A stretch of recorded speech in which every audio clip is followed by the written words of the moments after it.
आपण एकाच कुटुंबामध्ये राहत असतो आणि एकाच कुटुंबामध्ये राहून आपण एकमेकांसाठी जगत असतो, एकमेकांसाठी काम करत असतो, खपत असतो, कष्ट करत असतो आणि हे सगळं करत असताना आपण एकमेकांची मनं देखील जपत असतो, जेणेकरून हा हा जो संपूर्ण कुटुंब आहे, संसार आहे, हा व्यवस्थित चालला पाहिजे. परंतु याच घरामध्ये जर का शिवीगाळ सुरू झाली, एकमेकांना पाण्यात बघण्याची प्रवृत्ती सुरू झाली, तर किती मोठी भयानक घटना घडू शकते, हे आज आपण बघणार आहोत.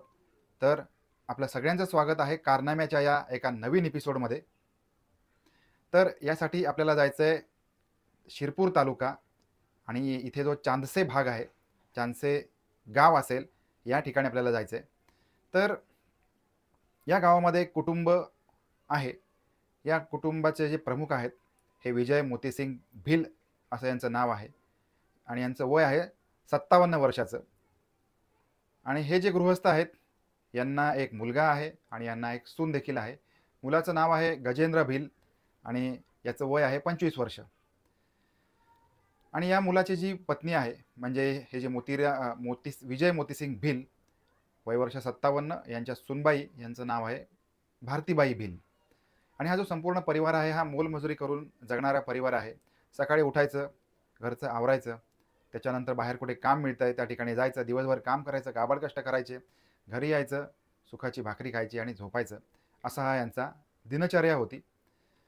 आणि हे सगळं चालू असतानाच हे जे पिता-पुत्र आहेत,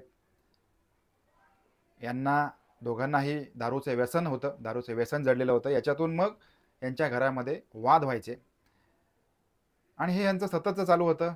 इतर सगळ्या लोकांना ह्या गोष्टी माहिती होत्या आणि कोणीही एकमेकांच्या म्हणजे शेजारी जरी झाले तरी रोजचंच भांडण झाल्यानंतर असं ते मराठीमध्ये आपल्याकडे म्हण आहे, "रोज मरे त्याला कोण रडे." तसं यांच्या घरातली नेहमीचीच भांडणं होती. त्याच्यामुळे येणारे-जाणारे याची गंमत बघून दारावरून निघून जायचे, पण यांच्या घरामध्ये कोणी दखल देत नव्हतं. अशातच एक दिवस होता. या दिवशी या ज्या भारतीबाई आहेत, यांचं आणि यांचे सासरे आणि यांचा मुलगा, म्हणजे या भारतीबाईंचा नवरा, यांच्यासोबत कडाक्याचं भांडण झालं. आणि या भांडणातून मग मग खानदानाचा उल्लेख, मग या भारतीबाईंनी त्यांच्या सासऱ्यांचं खानदान काढलं, त्यांच्या नवऱ्याचं खानदान काढलं.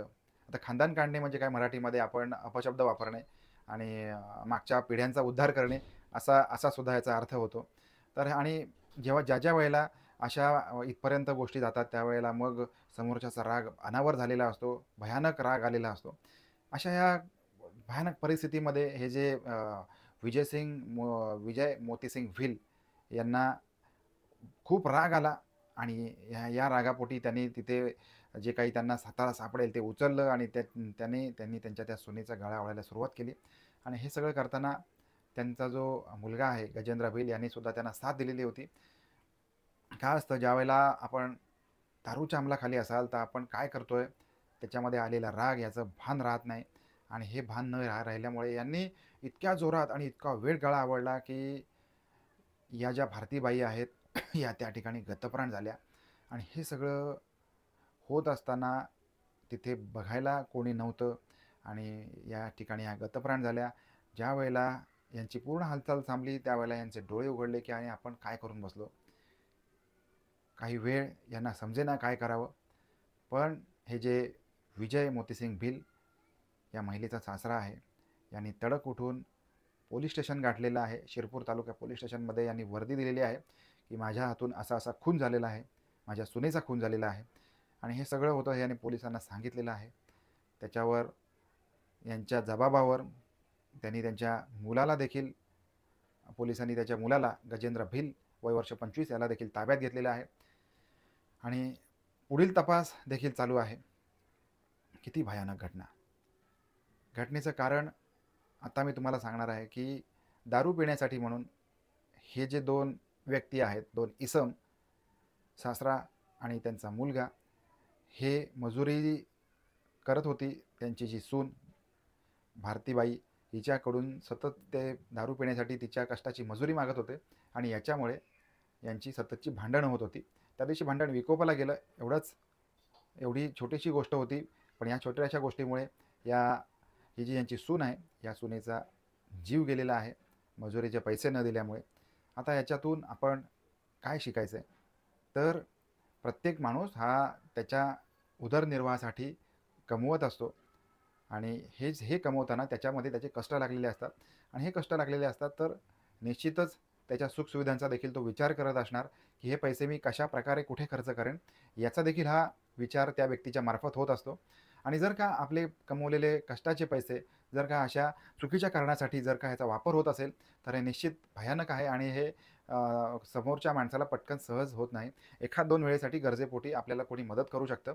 परंतु जर का हे रोजचंच होऊन बसलं, तर एकतर आपण खूप कष्ट करून पैसे कमवत असतो. आपली शारीरिक मेहनत, बौद्धिक ताकद त्या ठिकाणी लागत असते आणि हे जर का असं असताना जर का कोणी आपल्याकडून जर पैसे मागत असेल, तर का त्यावेळेला निश्चितच त्या समोरच्या माणसाला राग येत असतो. अशा वेळेला समजून घेतलं पाहिजे, समोरच्याला समजून घेतलं पाहिजे आणि आपण जे पैसे कष्ट करून घरामध्ये घेऊन येतोय, या पैशाचा योग्य विनियोग लागावा.